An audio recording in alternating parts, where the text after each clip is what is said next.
All right, welcome everyone to the Eve Growing Concepts. Today is another video on my Pinpoint Composting series. Now, this bin to the right there is the one that I'm working on. The one to the left is the one that is finished, that has very high heat for a long last period of time. And in this video, I'll show you how I keep that heat.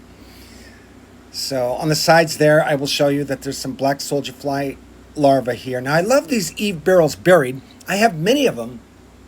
Those are black soldier fly larvae. My bins have been infested with them this time of year, so I'm kind of excited about that. Wishing I had chickens or fish to feed that high protein to them, but I don't.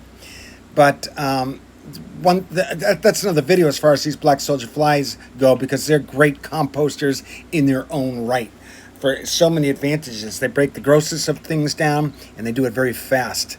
So I'm loving the fact that these are infested with that. So I'm getting very high temperatures as well in that bin, and I'll show you how high my temperatures have been getting for many weeks to months at a time. Consistent, long-lasting heat. So it's breaking it all down, softening the material up, making ready for, after the thermophilic action, making ready for my red wigglers to go in there and then grow food. And these barrels, and again, folks, I must say that anything and everything goes in here. There are no no-nos.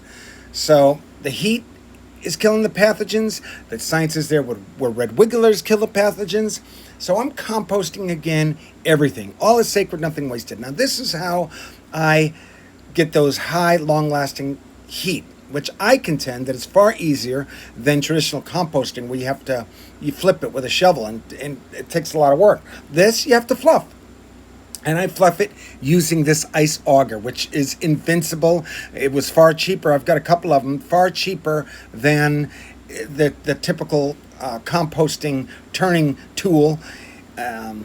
It's cheaper and a lot stronger. This thing I leave outside all the time. So this is how I keep my high temperatures. Now, this particular barrel buried like this is a lot of advantages. First of all, for myself here in New England, where the temperatures can drop really low, it's just below the frost line, so my red wigglers can live and still survive. In fact, they do really good buried under here. I've done videos on that thought.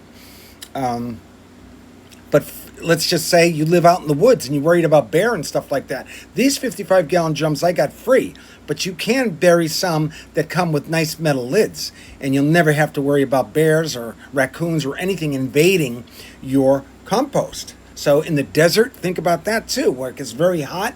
You bury these in the ground and you'll be able to compost all of your organics. So this is an amazing composting tool, this barrel, this Eve barrel, which again, as we've talked about many times, it's a composter. They're worm bins, they're grow towers. You can put them on wheels and be mobile. You can grow them you can put them on rooftops, leaving the same material in there. You don't even have to take it out. And by the time the process is done, you'll be able to grow plants without even taking the compost out. Can you imagine that, folks? We are saving the biodiversity that's lost in our outdated growing practices, and we're putting it to use in growing food for ourselves, family, and friends. I'm excited about it.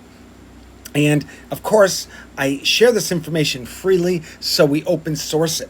And so others can test my theories on how we, the people, could change the world yesterday if we only had the right idea of things. And folks, all is sacred, nothing wasted. Never give your organics to the man, because they have no clue what to do with it. All right, so this is how I work my pile to get high heat, long-lasting high heat. This is Mark with Eve Growing, over and out.